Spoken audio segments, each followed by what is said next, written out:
Plasticity and cohesion. Pranjal, what is plasticity?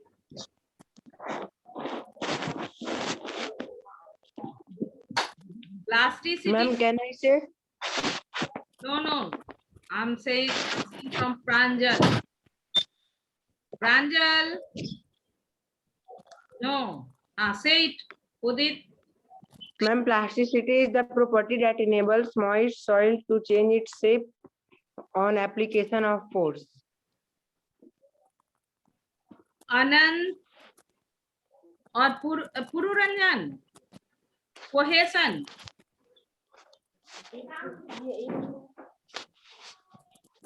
Cohesion.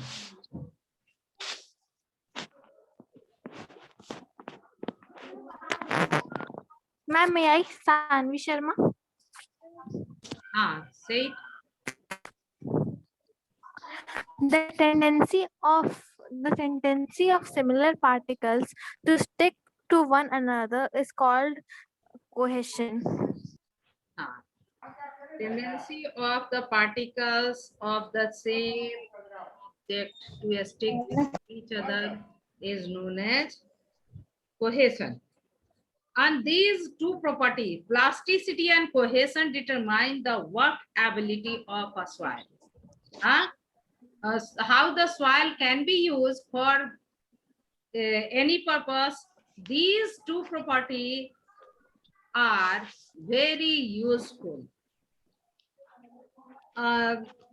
These properties, plasticity and cohesion, used for making clay pots, terracotta toy, and different thing. Different thing is different archaeological object. And now density, soil having larger particles, having higher weight per unit volume, and the soil which have smaller particles having low weight per unit volume. This example can be filled by taking the soil and the clay soil in the same bag, same amount and same bag. If you get chance, you must take the soil and carry it in your hand, and in the same bag, you take the normal soil and fill it, which will be heavier. Same amount, in the same volume of the soil, sand is taken in the bag, it will be heavier than the same bag which having the normal soil, because the soil sand particles is bigger in size and it will become heavy. कभी बालू को देख लेना, बालू जो है ना sand, उसको बैग में एक ही बैग लेना, पहले उसको फिल करना बालू से, सैंड से, और फिर उसको उठाना, और फिर उस बैग को सैंड निकाल करके और उसी बैग में फिल करना नॉर्मल सॉइल, और फिर उसको उठा के देखना, वो उतना हैवी नहीं लगेगा। ये अगर तुमको मौका मिले, है ना, तो इसको करके देखो, इसको फील करके देखो, याद करके नहीं, याद करके बिल्कुल नहीं, याद करके तो ठीक है, नहीं मौका मिलेगा तो क्या करोगे, याद करोगे, लेकिन इसको प्रैक्टिकली देखो। थोड़ा सा भी अगर ये मैम कैसे देखना है एक बार बता दीजिए फिर से। अगर मान लो कि एक बॉक्स है ना, या फिर तुम्हारे पास डब्बा है, उस डब्बे में जो है ना नॉर्मल सॉइल को फिल्ड कर लो, कहीं से ले लो और नॉर्मल सॉइल उसको फिल कर लो, और उसका वेट ले लो, या फिर अपने से फील करो, या फिर वेट अगर है बैलेंस तो उससे बैलेंस कर लो, और देखोगे, और फिर उसको जो है बाहर निकालो और फिर उसी में सेम बॉक्स में या सेम डब्बे में सैंड को फिल कर दो और उसका वेट लो, देखोगे कि सैंड का वेट ज्यादा आता है। porous particles है ना, heavier in nature than the loamy soil and than the वो clay soil। देखोगे कि सैंड बहुत हेवी लगेगा। कभी कभी हम लोग ऐसा किए हैं, तो ये प्रैक्टिकल है। हम लोग ऐसा इसलिए किए हैं कि पहले तुम लोग उतना ये नहीं ना, हम लोग गंगा जी जाते थे तो गंगा जी का मिट्टी और बालू लाते थे अपने घर में पूजा के लिए, पूजा पर्पस के लिए, शिव जी बना करके उसका पूजा करने के लिए। तो हम लोग फील किए हुए हैं। तुम लोग भी ऐसा अगर मौका मिले तो ये प्रैक्टिकली इसको फील कर सकते हो। और now infiltration rate and percolation rate.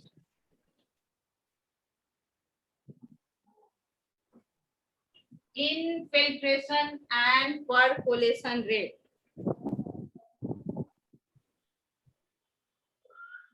Infiltration rate at which water enters a soil.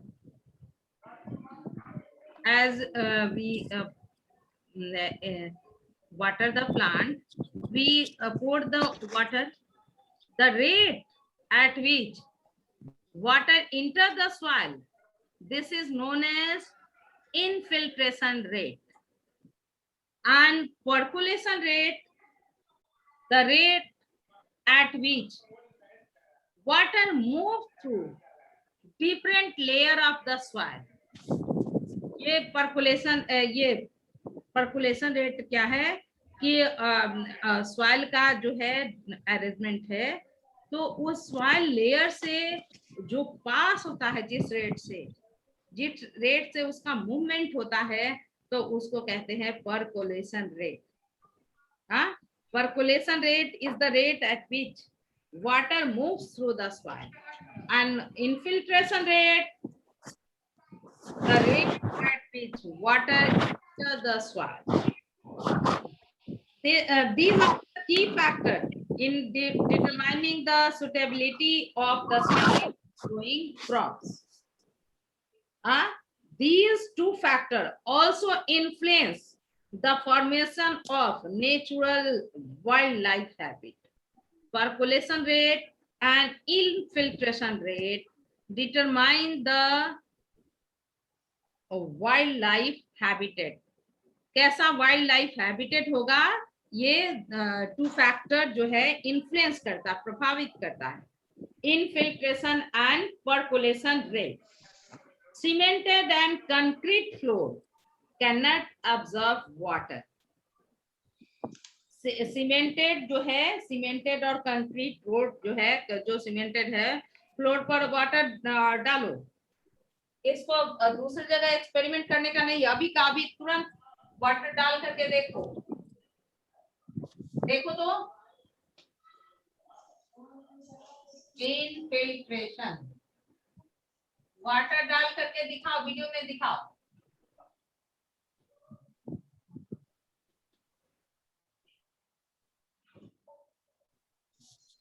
Ma'am किसमें वाटर डालें? मैम ये तो तब देखने को मिलता है मैम जब बारिश होती है। तब क्या होती है? तो बारिश होती है मैम, जब बारिश होती है मैम तब देखने को मिलता है सीमेंट। मैम ये अभी भी बारिश हो रही है। मैम अभी भी बारिश हो रही है। हाँ बारिश मैम अभी भी बारिश हो रहा है। हाँ तो वीडियो नहीं शो कर सकते हो उदित? अरे अपने सरफेस पर वाटर डाल के देखो ना। इसको देखने में क्या है, इस प्रैक्टिकल को करने में घर में सरफेस है ना, थोड़ा सा डालना, फिर बाद में उसको तुम पोछा लगा देना। मम्मी को तंग नहीं करना, करके देखो क्या वाटर इंटर करता है। नीचे वाले सरफेस में वाटर पास होता है। मैम घर में तो ऐसा होगा नहीं मैम, घर में तो सीमेंटेड एरिया है। हाँ सीमेंटेड एरिया है, very good.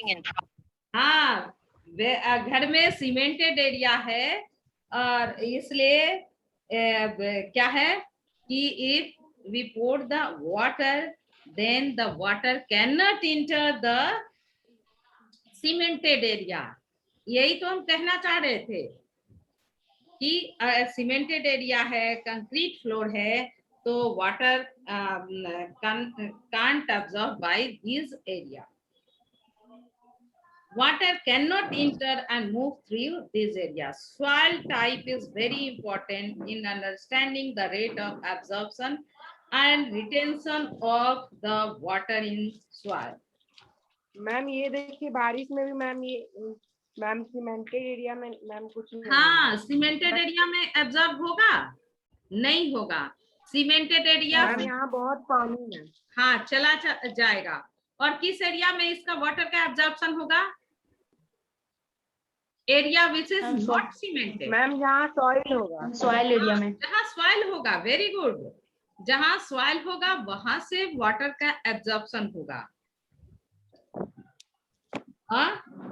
Ma'am I am showing. हाँ वेरी गुड। ये तो तुम्हारा लोमी सॉइल है ना? एकदम very good. All of you see how the water absorb by the loamy soil. You can see the infiltration rate of the water. It is high, not moderate. It is moderate, not high. It is moderate in the When clay soil it is it is not clay soil. I think it is loamy soil. Chavi, your pot having Yes, the loamy soil because it is full of humus. It is loamy soil. Yes, ma'am. So the infiltration rate is moderate. But now pour it. Pour water. Very good. All of you can see the infiltration rate. Infiltration.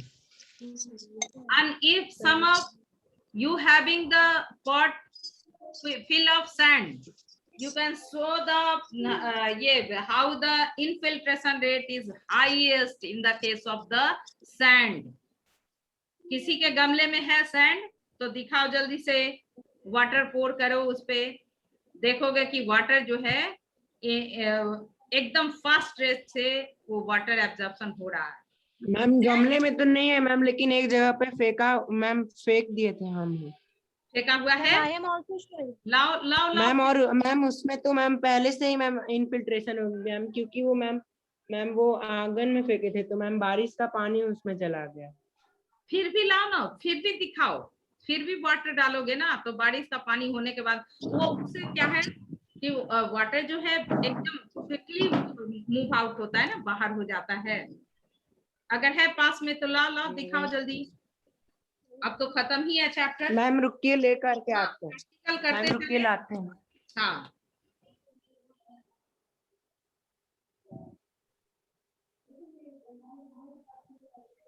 और किसी के आसपास है sand तो लाओ pot में, जैसे छवि दिखाई वैसे शो करो। जरूरी नहीं कि उसमें क्रॉप जो है लगा हो, उसमें ये प्लांट लगा हो।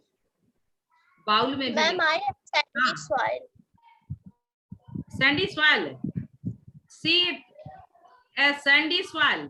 How the sandy soil highest percolation infiltration rate as well as percolation rate. Infiltration भी sandy soil में तेजी से होता है, highest rate से, और percolation also.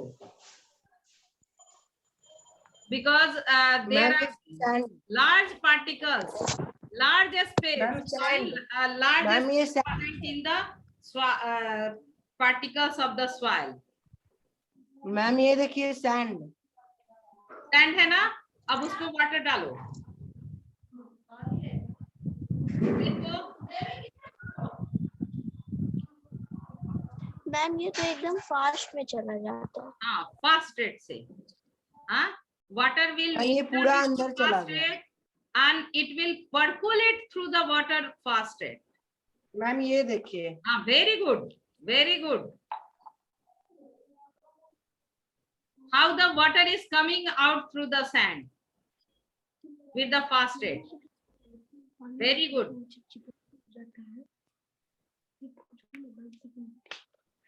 Very good. चलो जो भी रिलेटेड है देखो, और उसमें जो है ना एकदम तुम लोग को रखना है कि कैसे अब ये ब्रेन से कभी नहीं जाएगा। इनफिल्ट्रेशन क्या है और परकुलेशन क्या है, इसको याद करने में कोई दिक्कत नहीं होगी, है ना? हाँ, चलो ma'am. Next. Sandy soil absorb water well but do not hold it well. देखे सभी कि उदित जैसे ही सैंडी सॉइल पे वाटर डाला वो क्या हो गया, वाटर जो है रिमूव हो गया, है ना? Yes, ma'am. They allow water to drain out quickly. Soil with high humus contents like the pit hold the water well and do not let it drain out at the fastest because they are high organic contents. And that's why the farmer mix the organic matter in their field for increasing the fertility as well as air and water holding capacity of the soil. Excuse me, ma'am. Yes. Ma'am, what is the meaning of peat? Huh? Meaning of Peat. P-E-A-T. pit. Yes, ma'am. Yes, soil which have high humus contents, that is known as pit. ये वो वाला pit नहीं है, कोयले का जो variety होता है ना? different kind of pit, different kind of coal, bituminous, anthracite pit, laterite. That is not. This pit means which have high concentration of humus. Okay, ma'am. Right in the same place, meaning of pit, high concentration of humus. Ma'am किसका meaning? पिट का, PEAT, पिट है ना? Yes ma'am. हाँ, उसका और भी meaning देख लेना। मैम आप पीट का मीनिंग क्या बोली हैं?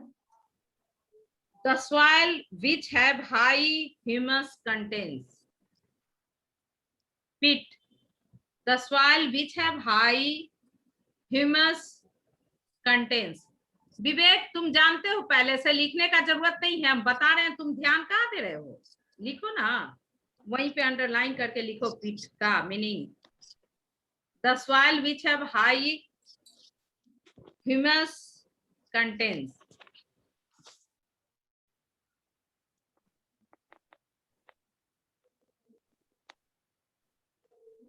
ये वाला पिट से कोई कंफ्यूज नहीं करेगा कि ये pit that is a type of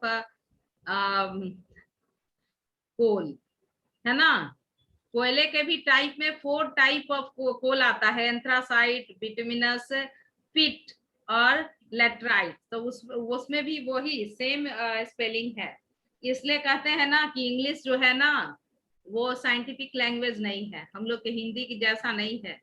वो अलग बात है कि हम लोग जो है ना कि एक 100 ईयर गुलाम जो हो गए ना, उसके इंग्लिश वाले का हम लोग गुलाम हो गए, तो उनके लैंग्वेज को कैरी करते हैं।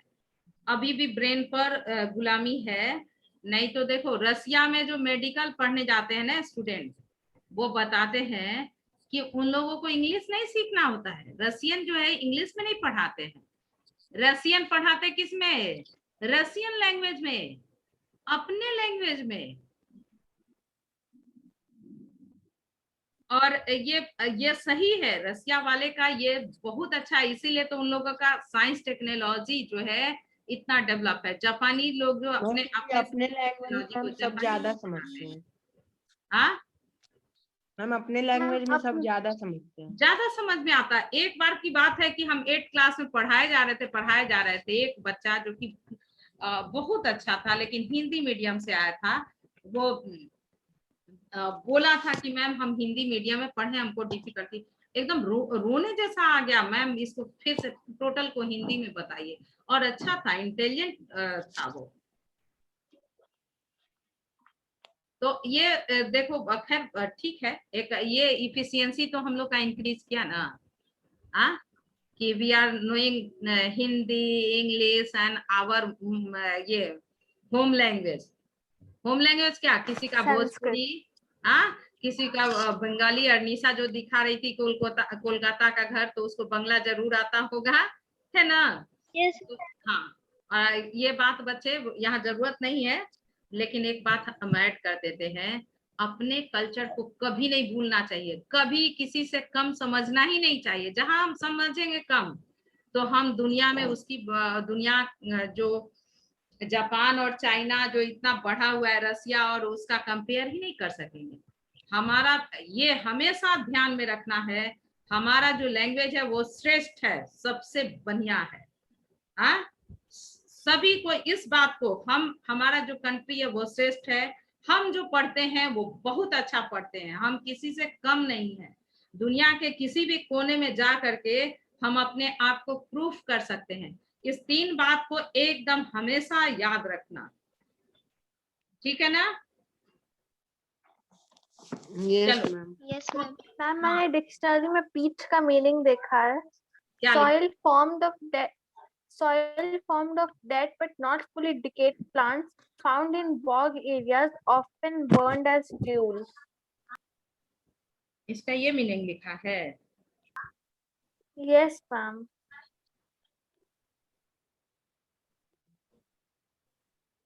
अच्छा, इस पर हम डिस्कस करते हैं, कल डिस्कस करते हैं।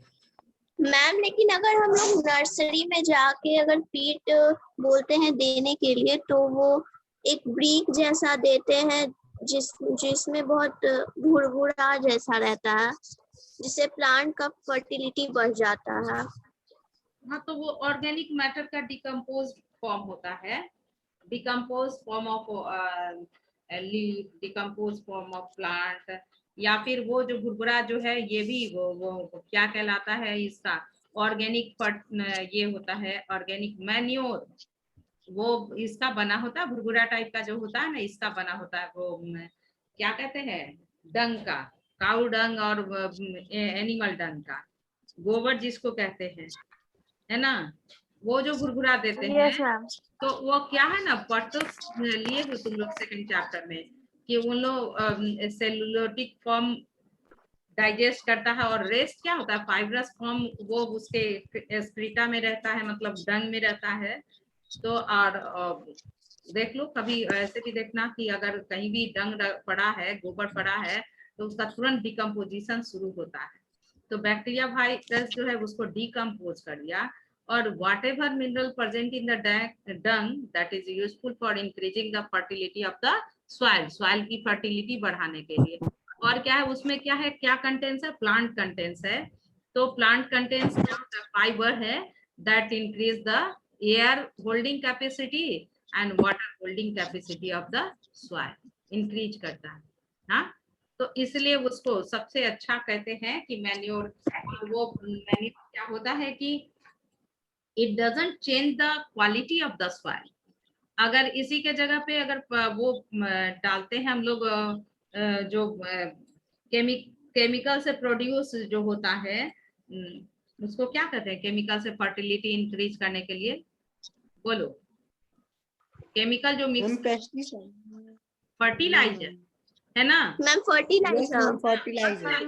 तो ये जो है फर्टिलाइजर जो है ना, अगर लॉन्ग टर्म तक फार्मर जो अपने फील्ड में मिक्स करता है, तो फर्टिलाइजर जो है एक पार्टिकुलर जो फर्टिलाइजर में केमिकल होता है, उस केमिकल का कंपोजिशन बढ़ जाता है उस सॉइल में। तो सॉइल का अपना जो क्वालिटी है, वो अपना क्वालिटी जो है सॉइल लूज कर देता है। लेकिन मैन्योर ऐसा नहीं करता है। जो डंग मिलाते हैं ना हम लोग, decompose form of dung, decomposed form of plant and animal, Compost. so that do not change the quality of the soil. Without changing the quality of soil, it increase the water holding capacity, air holding capacity, as well as productivity of the crops. So it is very good. Now, composition of the soil.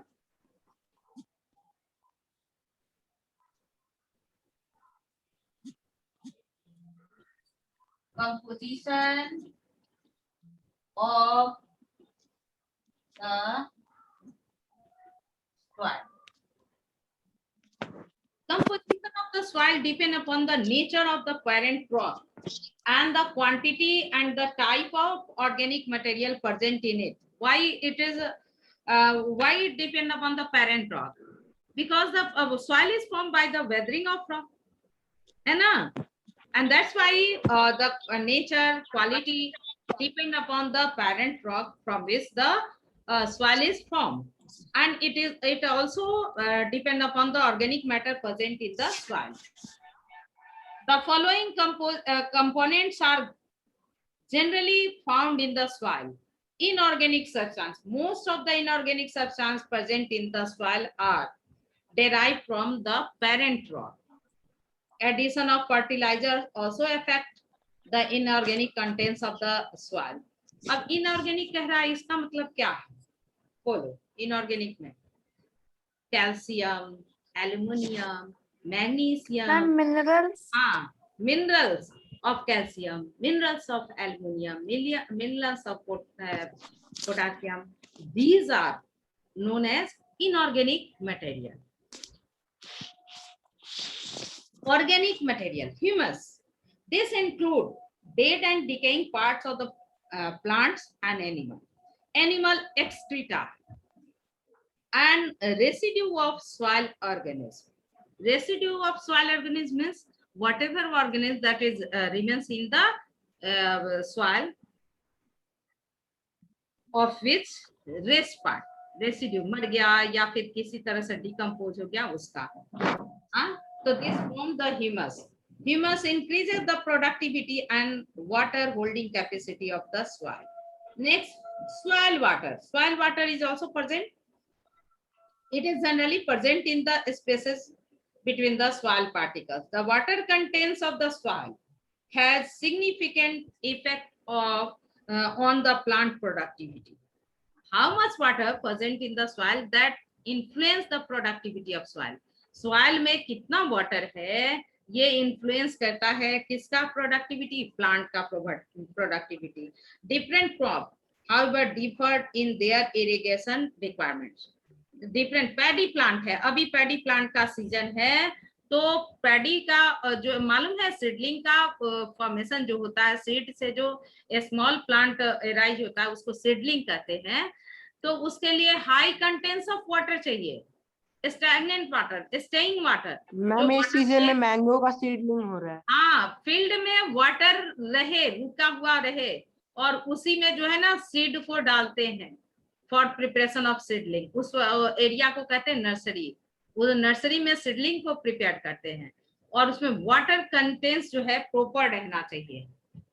और फिर मालूम है जब उसको seedling जब form होता है उसको ट्रांसफॉर्म करते हैं दूसरे फील्ड में, तो ट्रांसफॉर्मेशन के समय भी transplantation, transformation not transplantation, transplantation के समय भी उस फील्ड में वाटर चाहिए होता है। तो देख लो वाटर कंटेंट्स रिक्वायर्ड है ना, more amount of water required in the paddy plant. और ये वीट में क्या है कि वीट में उसको कल्टीवेट करने के पहले उसमें वाटर इरिगेशन करते हैं, इरिगेट कर दिया, उसका फ्लोइंग कर दिया, फिर उसके बाद इरिगेशन कर दिया, और फिर उसके बाद वीट जो है उसमें वीट का स्प्रेडिंग कर देते हैं। और जब वो ग्रो कर गया तब उसके बाद कुछ समय के बाद उसमें वाटर डालते हैं। तो दोनों देखो वीट और राइस में वाटर कंटेंट्स डिफरेंट हो गया ना, वाटर रिक्वायरमेंट डिफरेंट हो गया, तो इसलिए water contents influence the productivity of particular crops, plants. Soil air. A space between the soil particles contains air. Well aerated soil are associated with healthy roots that increase the crop productivity. Soil air important for respiration of food. Soil air contains decrease due to water logging, which can result in the poor plant growth. घर के आसपास अगर वो देख लो plant अगर है, हमारे घर के सामने है भिंडी का, वो सब खत्म हो गया. क्यों खत्म हो गया? कि क्यों खत्म हो गया? It was Ma'am, raining water logging. before 4 or 5 ma'am days for the 3 days, है ना? मैम 3 days पहले एयर नहीं थी मैम, हाँ सॉरी एयर नहीं मैम था. 3 मैम days के लिए एयर नहीं raining कर पाता था मैम, क्योंकि एयर नहीं था सॉइल में.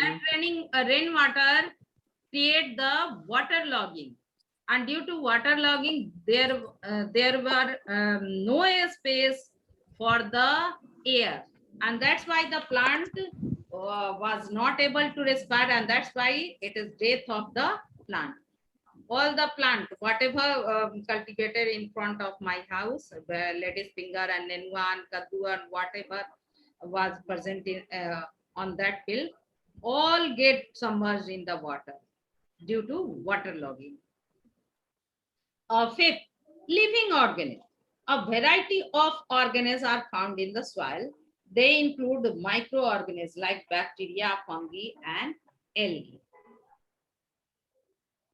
The bacteria for decomposing the plant and plant matter and giving nutrients, and fungi and the algae, different microorganisms are also present in the soil. They are also a part of soil. So soil is form of inorganic substance, organic matter, soil water, soil air, and living organisms. Do you know there are 5,000 to 7,000 different species of bacteria in 1 gram of soil? Insect and earthworm are also present in the soil. Earthworm are known as natural flow man. They burrow deep below the surface, consuming the organic matter and the soil along the way. While soil masses known as cast are excreted from the soil worm digestive system, making the soil fertile. You know, earthworm eat the earth, and when it digests the earth means soil, whatever come out as a strata, that form the cage-like structure, पिंजरे के जैसा cage structure बनाता है, and that makes the soil porous in nature. That's why the earthworm is known as natural flow man.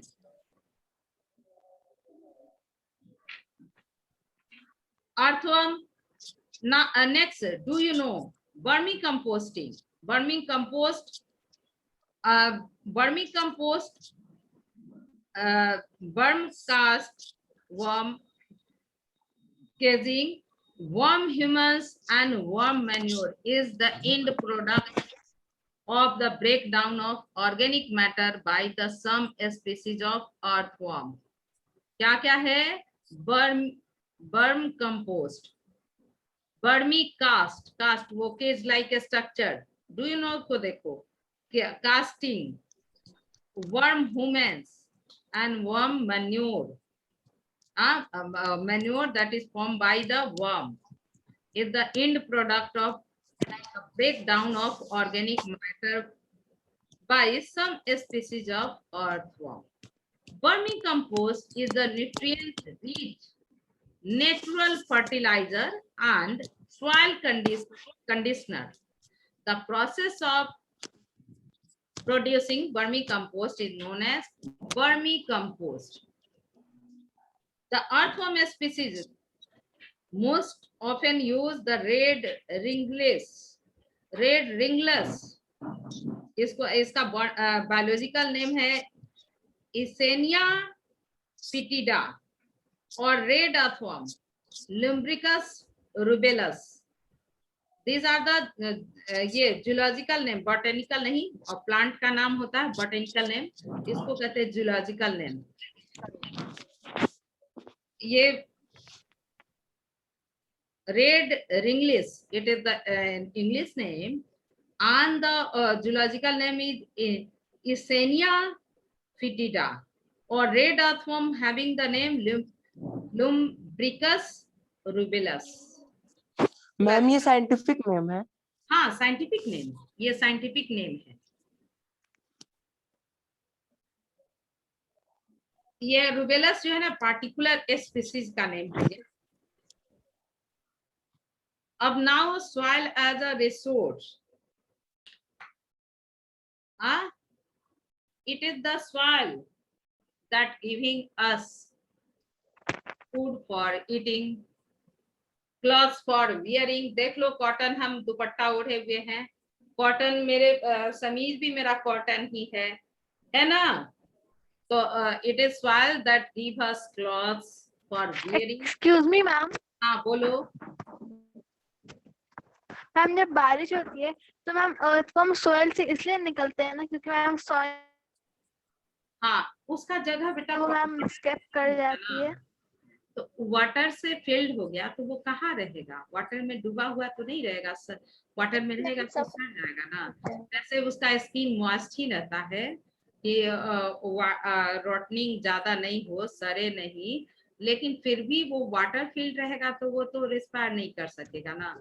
इसलिए जब raining होती है ना तो वो सब का सब सॉइल से बाहर आ यस मैम, अपने आप को प्रोटेक्ट करने के लिए। अब मालूम है वो स्नेक भी तो बाहर आता है, उसके मेरे घर के सामने वाटर फील्ड है तो एक दो स्नेक को अगर ध्यान से देखा जाए तो अक्सर वो दिखता है, क्योंकि उसके जगह में वाटर फील्ड हो गया है, वो बेचारा कहाँ रहे तो इधर उधर भटकता है।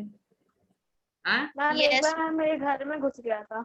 हाँ मेरे भी घर में घुस गया, इवन की 3rd फ्लोर पे। मैम स्कॉर्पियंस मैम परसों मैम मेरे मैम नेवर के घर में घुस गया था मैम, बहुत बड़ा सा। हाँ वो मेरे घर में भी जो घुसा था ना, मेरे यहाँ नहीं, पटना नहीं, छपरा में, तो 3rd फ्लोर पर बहुत बड़ा था, एकदम हैवी था स्नेक।